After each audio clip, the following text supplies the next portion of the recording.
Hi నమస్తే welcome to Mara media. నేను మీ కేవీఆర్. కూటమి సర్కార్ ఇచ్చిన హామీలు, కూటమి పెద్దలు ఇచ్చిన హామీలు, ఆళ్ళ మేనిఫెస్టో ఇవన్నీ తీసి డస్ట్‌బిన్‌లో పడేసిర్రు. ఆల్రెడీ డిజిటల్ మీడియా నుంచి వాటన్నిటిని ముఖ్యంగా టీడీపీ వెబ్‌సైట్ నుంచి, అధికారిక వెబ్‌సైట్ నుంచి మేనిఫెస్టోను మాయం చేసిన సంగతి తెలిసిందే కదా!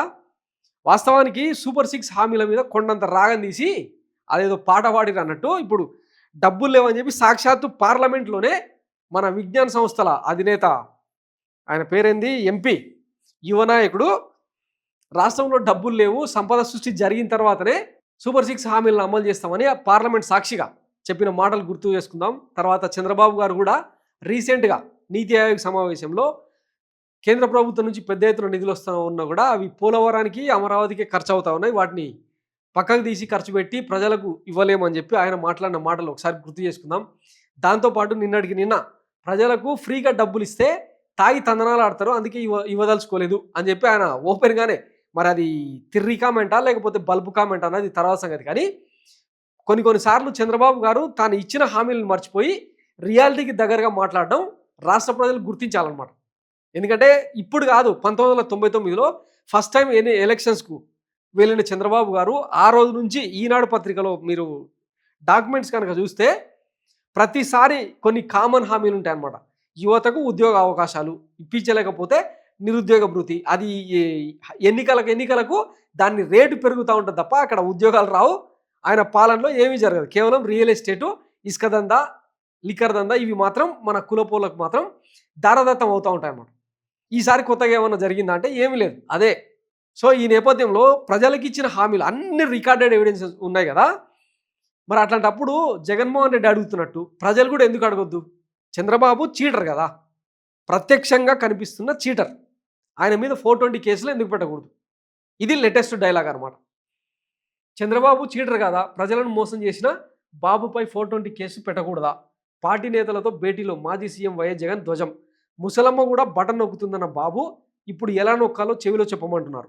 సంపద సృష్టించేందుకు మీ దగ్గర ఏమైనా ఆప్షన్స్, అవకాశాలు ఉంటే వచ్చి చెవిలో చెప్పండి అని చెప్పి మొన్న ఒక దగ్గర మాట్లాడిండు కదా చంద్రబాబు గారు. సీఎం మారాడు, వైఎస్ఆర్సీపీ వెళ్ళి టీడీపీ వచ్చింది, ప్రతి వ్యవస్థ తిరోగమనంలోకి వెళ్ళింది. ఈరోజు టీడీపీ కార్యకర్తలు, నాయకులు గ్రామంలోకి వెళ్ళగలరా? కండువ వేసుకొని కనిపించట్రా ఒక్కొక్కడు, తెలుస్తుంది మీ గోరోజనం ఏందన్నది. ఈరోజు టీడీపీ కార్యకర్తలు, నాయకులు గ్రామంలోకి వెళ్ళగలరా? ప్రజలు ప్రశ్నించడం మొదలుపెట్టారు. కాలర్ పట్టుకుని నిలదీసే రోజు వస్తుంది. కలిసికట్టుగా ఈ ప్రభుత్వాన్ని బంగాళాఖాతంలో కలిపేద్దాం. ఇవాళ ప్రభుత్వ హయాంలో ఒకవైపు సూపర్ 6, సూపర్ 7 గాలికి ఎగిరిపోయాయి. ఎన్నికలప్పుడు చెప్పిన మేనిఫెస్టో చెత్తబుట్టులోకి వెళ్ళిపోయింది. ప్రజలకిచ్చిన మాటలు మోసాలుగా తేలిపోయాయి. మరోవైపు విద్య, వైద్యం, వ్యవసాయం, గవర్నెన్స్ ఇలా అన్ని వ్యవస్థలు తిరోగమనంలో కనిపిస్తున్నాయి. కేవలం ముఖ్యమంత్రి మారాడు, వైఎస్ఆర్సీపీ పక్కకు వెళ్ళి టీడీపీ వచ్చింది, అంతే తేడా. ఈ ప్రభుత్వంలో ప్రతి వ్యవస్థ తిరోగమనంలోకి పోయింది. వైఎస్ఆర్సీపీ హయాంలో ఇచ్చిన ప్రతి పథకాన్ని రద్దు చేశారు. చంద్రబాబు అమలు చేస్తానన్న ప్రతి పథకం మోసం, అబద్ధం. కేవలం 9 నెలల కాలంలోనే కనిపిస్తున్న మోసాలు ఇవి. సో ఇంక తన పార్టీ డబ్బా కొట్టుకున్నాడు, బాగానే ఉంది. కానీ ఇదైతే రియాలిటీలోనే ఉంది కదా. ఒక్కసారి 9 నెలలకు ముందు, ఎన్నికల ప్రచారానికి ముందు వరకు పేద మధ్యతరగతి వర్గాల పరిస్థితులు ఏంటి, ఇప్పుడేంటి అన్నది బేరీజ్ వేసుకుంటే చాలా క్లియర్గా కనిపిస్తుంది. మొన్న సంక్రాంతి వచ్చినప్పుడు జనాల దగ్గర పైసలు ఆడక కిరాణం షాపుల దగ్గర నుంచి, వస్త్ర దుకాణాల దగ్గర నుంచి, ఏ ఒక్క హోల్సేల్ అండ్ రీటైల్ మార్కెట్ కూడా డబ్బులు రాక అల్లాడిపోయింది. అది జీఎస్టీ వసూళ్ల విషయంలో -6 నమోదు చేసింది ఆంధ్రప్రదేశ్. ఇది కూటమి సర్కారు సాధించిన ఘనత.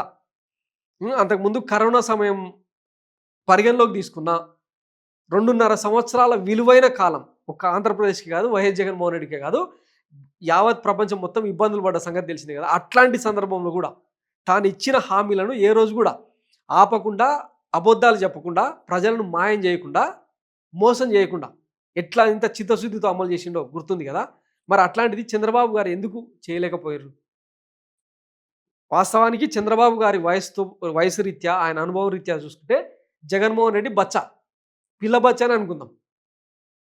మరి ఈయనకు సాధ్యమైంది, అంతటి విజనరీకి ఎందుకు అవ్వట్లేదు? అంటే ఏం లేదు, మన ప్రాధాన్యతలు, మన ప్రయారిటీసు, మన లాలూచీలు, మన అరాచకాలు వేరే. ఇది ప్రతి సందర్భంలో కూడా రుజువు అవుతున్నా కూడా ప్రజలకు ఇంకా గమనంలోకి రాకపోవడం అన్నది ఈ తెలుగు ప్రజల అతిపెద్ద దౌర్భాగ్యం అనమాట. ఎందుకంటే మోసపోయేటోడు ఉన్నంత కాలం మోసం చేసేటోడు పుడుతూనే ఉంటాడని అదేదో సినిమాలో రజనీకాంత్ డైలాగ్ చెప్తారు కదా, అట్లనే అనమాట. చంద్రబాబు మోసానికి పరాకాష్ట. ఆయనకు ప్రతిరూపం. అంటే మోసం అనే దానికి అంగీలాగు తొడిగితే బట్టలేస్తే అది చంద్రబాబు అని ఎప్పటి నుంచో ఉన్న విమర్శ. అయినా కానీ మనం నమ్మి ఓటేసినాం కదా, ఇప్పుడు అనుభవించాల్సింది. నిన్న మొన్న చూసిరు కదా, గోరుముద్ద పేరుతో ఎంతటి దాష్టికాలకు పాల్పడతా ఉన్నారో. ఆఖరికి కలెక్టరేట్ ముందర తల్లిదండ్రులు పిల్లలు అందరు కలిసి ధర్నాలు చేసే స్థితికి రాష్ట్రం ఎదిగిందంటే వైఎస్ జగన్మోహన్ రెడ్డి హయాంలో ఏ రోజన్నా విద్యార్థులు తల్లిదండ్రులు అట్లా రోడ్డెక్కిన పరిస్థితులు ఉన్నాయా? విద్యను దూరం చేసి, వైద్యాన్ని దూరం చేసి, సంక్షేమాన్ని దూరం చేసి ఇంకెందుకు పీకనికనా పాలన? సో అట్లాంటి రోడ్డు మీద ఆయనకు మద్దతు ఇచ్చిన జనసేన అధినేత పవన్ కళ్యాణ్ మీద 420 కేసులు రాష్ట్ర వ్యాప్తంగా ఫైల్ చేస్తే ఎట్టుంటుందో ఒకసారి ప్రజలు ఆలోచించాలి. ఇది ఒక పెద్ద అంటే రెవల్యూషన్ మాదిరిగా. అంటే ఇంకా రేపు రాబోయే రోజుల్లో ఏ ఒక్క లీడర్ కూడా, ఏ ఒక్క పుండాకోర నాయకుడు కూడా ఇట్లాంటి దిక్కుమాలిన హామీలు ఇవ్వద్దు అన్న రేంజ్లో భయం పుట్టించాలి. అట్లా చేయదలిసినప్పుడు ఈ రాష్ట్రం ఆటోమేటిక్గా బాగుపడుతుంది. ఇక దీని వెనకాల బ్యాక్గ్రౌండ్లో ఏం జరుగుతూ ఉందంటే, ఆడలేక మధ్యలో ఓడు అనేదో సామెత చెప్తారు కదా.